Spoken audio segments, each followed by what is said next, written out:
మాది కొల్లేరు లంక గ్రామాల్లో ఒకటైనటువంటి శ్రీపర్ గ్రామం అండి.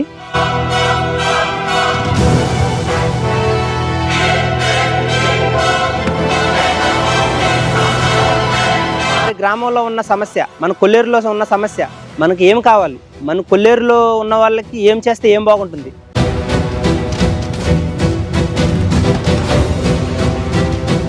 ఒకనొక టైంలో పవన్ కళ్యాణ్ గారు కూడా మా కొల్లేరు లంక గ్రామాలకు వచ్చి ఉన్నారు.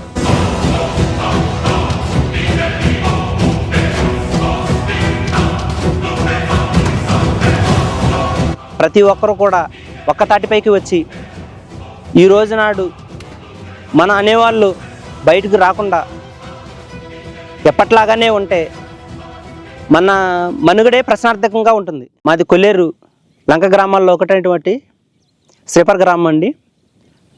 నా పేరు బాలకృష్ణ, నేను డిగ్రీ చేశానండి. మా కొల్లేరులో జరుగుతున్నటువంటి పరిణామాలను బట్టి నా చిన్నతనం నుంచి నేను ఇక్కడే పెరిగాను, ఇక్కడే తిరిగాను. కొల్లేరు అంటే ఎలా ఉంటుంది, కొల్లేరులో ఏముంటుంది, కొల్లేరు చుట్టుపక్కల ఏముంటాయి, కొల్లేరు మా జీవనం ఏంటి, మా తాత ముత్తాతల నుంచి ఏంటి అనేది మాకు కూడా కొంచెం అవగాహన ఉంది. అలాగే మేము ముందుకు వెళ్తున్నాం.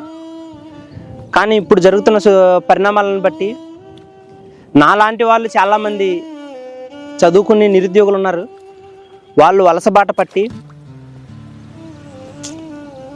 వేరే చోట్లకు వెళ్తుంటే అలాంటివి చూసి మనకంటూ ఒకటి గవర్నమెంట్ వాళ్ళు ఏర్పరిస్తే బాగుంటుంది కదా, మన గలాన్ని కూడా మనం చెప్తే బాగుంటుంది కదా అని చెప్పి ఉద్దేశంతో ఈ రకంగా మీకు వీడియో చేసి చెప్పడం జరుగుతుంది. గత ప్రభుత్వంలో మా కొల్లేరు వారికి అది చేస్తాం ఇది చేస్తాం అని చెప్పి మాటల వరకే చెప్పారు, కానీ చేతల వరకు చేసిన వాళ్ళు ఎవరు లేరండి. 2024లో కూటమి ప్రభుత్వం అనేది ఏర్పడటం, కూటమి ప్రభుత్వంలో పవన్ కళ్యాణ్ గారు అనేవారు ఒక భాగంగా ఉండటం, ఆ పవన్ కళ్యాణ్ గారు అనేవారు అటవీ శాఖ బాధ్యతలు కూడా చేపట్టడం మా కొల్లేరు ప్రజలకు మంచి శుభసూచకంగాను మేము భావిస్తున్నాం. ఒకనొక టైంలో పవన్ కళ్యాణ్ గారు కూడా మా కొల్లేరు లంక గ్రామాలకు వచ్చి ఉన్నారు. అంటే పాలించే వాళ్ళు నిజంగా అర్థం చేసుకోవాలంటే ఒక మత్స్యకారుడు కానీ, ఒక కొల్లేటి మత్స్యకారుడు కానీ ముఖ్యమంత్రి అయి ఉంటే కొల్లేటి సమస్య మరింత అర్థం చేసుకోగలడు. కానీ అలా సాధ్యపడదు. కాబట్టి ఎవరు ఏ నేపథ్యం నుంచి వచ్చినా కానీ మన భారతదేశ సామాజిక చిత్రాన్ని అర్థం చేసుకోలేకపోతే వచ్చే సమస్యలు ఇవి. కొల్లేరు సమస్యలపై అవగాహన ఉన్నటువంటి వ్యక్తి ఘంటసాల వెంకటలక్ష్మి గారు. దెందులూరు జనసేన పార్టీ ఇన్ఛార్జ్ మరియు రాష్ట్ర ప్రధాన కార్యదర్శి మన కొల్లేరు ఆడపడుచు కావటం, మన కొల్లేరు సమస్యలు తెలిసిన వ్యక్తి, మన ఉప ముఖ్యమంత్రి వర్యులైన పవన్ కళ్యాణ్ గారికి అతి సన్నిహితురాలు కావడం మన కొల్లేరు ప్రజలకు ఘంటసాల వెంకటలక్ష్మి గారి లాంటి వాళ్ళ ద్వారా మన సమస్యను, ఇక్కడ కొల్లేరు ప్రజలు పడుతున్నటువంటి అనేక ఇబ్బందులను, మన సమస్యలను పవన్ కళ్యాణ్ గారికి వివరిస్తారని, కొల్లేరులో నివసిస్తున్నటువంటి ప్రతి ఒక్కరి ఆవేదనను గవర్నమెంట్ వారికి వివరించి మన కొల్లేరు సమస్యను తగు పరిష్కారం చూపిస్తారని కోరుకుంటున్నాము. కొల్లేరు సమస్య తెలిసినటువంటి వాళ్ళల్లో ఘంటసాల వెంకటలక్ష్మి గారు ఒకరు కావటం, మన సమస్యను, కొల్లేరు సమస్యను గవర్నమెంట్ వారికి ఘంటసాల వెంకటలక్ష్మి గారి ద్వారా వివరించి మనకు తగు న్యాయం చేస్తారని ఈ విధంగా తెలియపరుస్తున్నాం. మా గురించి మా కొల్లేరులో ఏ విధంగా ఉంటుందో కూడా ఆయనకి ఎంతో కొంత అవగాహన ఉందని మేము భావిస్తున్నాము. అదేవిధంగా కూటమి ప్రభుత్వం ఎలక్షన్లో ఇచ్చిన హామీ ప్రకారం కొల్లేరులో నివసిస్తున్నటువంటి ప్రజలకు ఇప్పటికైనా న్యాయం జరుగుతుందని ఈ విధంగా గవర్నమెంట్ వారికి తెలియపరచుకుంటున్నాం. ఇప్పుడున్నటువంటి ప్రతి ఒక్క రాజకీయవేత్త మా కొల్లేరు గ్రామాలనే కాకుండా బయట వారు కూడా మా కొల్లేరు గురించి అవగాహన ఉన్న ప్రతి ఒక్కరు కూడా కొల్లేరులో నివసిస్తున్నటువంటి ప్రజలకు, వాస్తవానికి చెప్పాలంటే 4 లక్షల మంది ఈ కొల్లేరుని నమ్ముకుని జీవిస్తున్నాము. ఇప్పుడున్న పరిస్థితుల్లోనూ చెరువులు కొట్టేయటం, చెరువుల్లో ధ్వంసం చేయటం, ఇంకొక రకంగా చెప్పాలంటే గ్రామాలు కూడా ఖాళీ చేయాలని చెప్పి అనటం, ఫారెస్ట్ వారు వచ్చి చెప్పటం.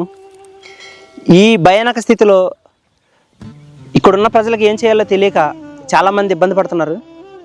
ఇప్పటికైనా సరే గవర్నమెంట్ వారు ముందుకు వచ్చి మాకు తగు న్యాయం చేసి ఇక్కడ కొల్లేరులో నివసిస్తున్నటువంటి వాళ్ళని ఓటు బ్యాంకుగానే కాకుండా మాకు రావాల్సినవి ప్రతి ఒక్కటి కూడా చేసే విధంగా గవర్నమెంట్ వారు చర్యలు తీసుకోవాల్సిందిగా, అదేవిధంగా మాకు సంతోషదాయకం ఏంటంటే కొల్లేరుకు ఆనుకుని సరౌండర్లో 2 ఎంపీ 5 ఎమ్మెల్యే కాన్స్టిట్యున్సీ సంబంధించి ఉంటాయండి మావి కొల్లేరుకు ఆనుకుని. ఈ విషయమై మా ఎంపీ గారు అయినటువంటి పుట్ట మహేష్ యాదవ్ గారు మా తరపున, కొల్లేరు ప్రజల తరపున మా సమస్యని ఆయన సమస్యగా భావించి హైకోర్టులో పిల్ అనేది దాఖలు చేయటం మాకు చాలా సంతోషదాయకం. అలాగే ఇక్కడ ఉన్నటువంటి దెందులూరు, కైకలూరు, ఉంగుటూరు, ఉండి, ఏలూరు ఈ నియోజకవర్గాల ఎమ్మెల్యేలు కూడా మా కొల్లేరు ప్రజల కోసం అహర్నిశలు శ్రమించి మా మాటగా వాళ్ళ నోట వినిపించటం మాకెంతో శుభసూచకంగా భావిస్తూ, ఇప్పుడున్న గవర్నమెంట్లో ఈ కూటమి ప్రభుత్వంలో మాకు న్యాయం జరుగుతుందని, న్యాయం చేస్తారని ఒక కొల్లేరు బిడ్డగా ఈ విధంగా మీకు తెలియపరచుకుంటున్నాను. ఇప్పటికైనా మన కొల్లేరు గ్రామాల్లో ఉన్నటువంటి ప్రతి ఒక్క నాయకులు వారి వారి పార్టీలను పక్కన పెట్టి అందరం కొల్లేరు బిడ్డలుగా మన గళాన్ని మీడియా ద్వారానో ప్రభుత్వం ద్వారానో ఏదో ఒక రకంగా సుప్రీంకోర్టు వారి దృష్టికి తీసుకువెళ్ళి ఇక్కడ మేము కూడా జీవిస్తున్నాం, మాకంటూ ఒక విధానం ఉంది, మేము ఇక్కడే నివసిస్తున్నాం, పూర్వం నుంచి మేము ఇక్కడే ఉన్నాం అనే విధంగా అందరం కలిసికట్టుగా ముందుకు వెళ్ళి మనకు రావాల్సినటువంటి, మనకి ఏ రకంగా చేస్తే ఇక్కడున్న వాళ్ళకి ఉపాధి కలుగుతుంది, ఇక్కడున్న వాళ్ళకి ఏ రకంగా లబ్ధి పొందుతుంది అనే విధంగా ఆలోచించి ప్రతి ఒక్కరూ కూడా ఒక్క తాటిపైకి వచ్చి ఈ రోజు నాడు మన అనేవాళ్ళు బయటకు రాకుండా ఎప్పట్లాగానే ఉంటే మన మనుగడే ప్రశ్నార్థకంగా ఉంటుంది. మన ఇంటి సమస్యగా భావించి ప్రతి ఒక్కరూ కూడా ఇప్పుడు మన గళాన్ని గవర్నమెంట్ వారికి వినిపించే సమయం వచ్చింది. ఎందుకంటే రీసర్వే అనేది చేస్తామనటం, అలాగా పైనుంచి హైకోర్టు వారు కూడా వచ్చి ఇక్కడ ఉన్న ప్రజల స్థితిగతులు ఏంటి, కొల్లేరు అంటే ఏంటి, కొల్లేరులో ఏం జరుగుతుంది, కొల్లేరులో ఎవరు నివసిస్తున్నారు, పక్షులతో పాటు మనుషులు కూడా ఉన్నామని, మనం ఇక్కడ అందులో ఒక భాగమని ప్రతి ఒక్క గ్రామంలో నాకు తెలుసుండి పెద్ద పెద్ద వాళ్ళు చాలామంది ప్రతి గ్రామంలో ఉన్నారు. వాళ్ళందరూ కూడా పార్టీలకు అతీతంగా ఈ రోజు నాడు అందరూ ఒక తాటిపైకి వచ్చి మన సమస్యను ప్రభుత్వం వారి దృష్టికి తీసుకువెళ్ళి, అదేవిధంగా హైకోర్టు వారు కమిటీ వేసి ఉన్నారు, ఆ కమిటీ వారు కొద్ది రోజుల్లో మన కొల్లేరుకు వస్తున్నారు. వచ్చినప్పుడు వాళ్ళ దగ్గరకు వెళ్ళి 4 లక్షల మంది జనం కలిగినటువంటి కొల్లేరులో మా జీవనం ఏమిటి, మేము ఎలా జీవిస్తున్నాం, పూర్వం నుంచి ఉన్నాం, పక్షులతో పాటు మమ్మల్ని కూడా గుర్తించండి. ఇక్కడ పక్షులు అనేదే కాదు, పర్యావరణానికి మేము ఎటువంటి హాని కలిగించాం. ఇప్పటి నుంచి కాదు, మాతో పాటు పక్షులు సహజీవనం కొన్ని సంవత్సరాలుగా చేస్తున్నాయన్న విషయాన్ని వాళ్ళ దృష్టికి తీసుకువెళ్ళి ఇక్కడ మనం ఏ విధంగా అయితే మనకి జీవనోపాధి కలుగుతుంది, ఏ రకంగా ఉంటుంది అనే ప్రతి ఒక్క విషయాన్ని కూడా ఈ కొల్లేరుపై అవగాహన ఉన్నటువంటి చాలామంది పెద్దవారు ఉన్నారు. వాళ్ళందరూ కూడా ఒక తాటిపైకి వచ్చి ప్రభుత్వం వారి దృష్టికి తీసుకువెళ్ళి పార్టీలకు అతీతంగా ఇప్పుడు అనేది మనం పోరాడకపోతే ఇంకా మళ్ళీ మనల్ని గ్రామాల వారీగా జనాలు లేకుండా వలసలు బాట పట్టారు. ఇప్పటికే ఆ వలసలు అనేవి ఆగాలంటే, మనకి ఉపాధి కలగాలంటే మన పరిస్థితి వాళ్ళకి వివరించి ఇక్కడున్న ప్రజలకు మంచి చేయాలని పెద్దవారికి